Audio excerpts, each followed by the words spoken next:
Connect AP 2024 పేరుతో విజయవాడలో expo ప్రారంభమైంది. విజయవాడలోని A1 కన్వెన్షన్ సెంటర్లో ఏర్పాటు చేసిన ఈ ఎక్స్పో 3 రోజుల పాటు జరగనుంది. అత్యాధునిక సాంకేతిక పరిజ్ఞానాన్ని కేబుల్ టీవీ రంగానికి అనుసంధానించడం ద్వారా ఆ రంగం అభివృద్ధి చెందుతుందనే లక్ష్యంతో ఈ ఎక్స్పో నిర్వహిస్తున్నారు. Pioneer online, V digital, fibre X, Pioneer digital TV, city broadband, city networks సహకారంతో ప్రదర్శన పెట్టారు. కేబుల్ టీవీ సంస్థలు, ఇంటర్నెట్ ప్రొవైడర్లు, ఓటీటీ సంస్థలతో పాటు అధునాతన టెక్నాలజీ అందించే సంస్థల స్టాళ్లు ఎక్స్పోలో ఏర్పాటు చేశారు. ప్రస్తుతం అందుబాటులోకి వచ్చిన వివిధ రకాల పరికరాలు, డిజిటల్ మీటర్లు, కేబుల్ టీవీ, ఇంటర్నెట్, ఓటీటీ ఆధారిత రంగాలకు ఉపయోగపడే సాంకేతికత పరికరాలను ప్రదర్శించారు.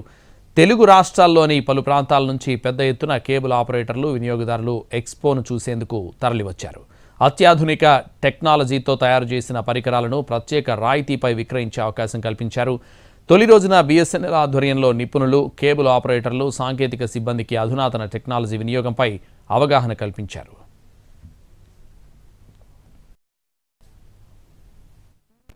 రోజుల్లో మొత్తం broadband, OTT, smart TV, smart home, ఇవన్నీ కాన్సెప్ట్స్ అన్నీ డెవలప్ అవుతున్నాయి.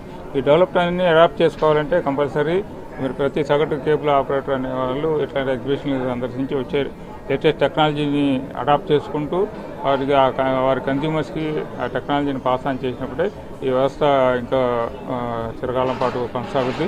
విజయవాడ చుట్టుపక్కల ఉన్న కేబుల్ ఆపరేటర్లు అందరూ సద్వినియోగం చేసుకుంటారని ఆశిస్తున్నాం. రాష్ట్రంలో ఉన్న కేబుల్ టీవీ ఆపరేటర్లు అందరూ ఈరోజు మార్కెట్కి అనుగుణంగా వాళ్ళకు వచ్చే కాంపిటీషన్ టెలికాం కంపెనీలకి ధీటుగా వీళ్ళ నెట్వర్క్ను కూడా అప్డేట్ చేసుకోండి. కేబుల్ టీవీ సర్వీసెస్తో పాటు ఇంటర్నెట్ బ్రాడ్బ్యాండ్ సర్వీసెస్ కూడా టెలికాం కంపెనీలకి ధీటుగా ఇవ్వడానికి, కన్జ్యూమర్కి ఇవ్వడానికి వాళ్ళకి కావాల్సిన టెక్నాలజీ కావచ్చు, ఎక్విప్మెంట్ కావచ్చు, దానికి సంబంధించిన రిలేటెడ్ టెక్నికల్ ఎక్స్పర్టైజ్ అన్నీ ఒకే చోట, ఒకే ప్రాంతంలో ఒక ఎగ్జిబిషన్లో వాళ్ళందరి వెంటనే డైరెక్ట్ ఇంటరాక్ట్ అవ్వడానికి అండ్ ట్రైనింగ్ తీసుకోవడానికి ఇది ఒక మంచి ప్లాట్ఫామ్గా ఉపయోగపడుతుంది. రోజుల్లో మొత్తం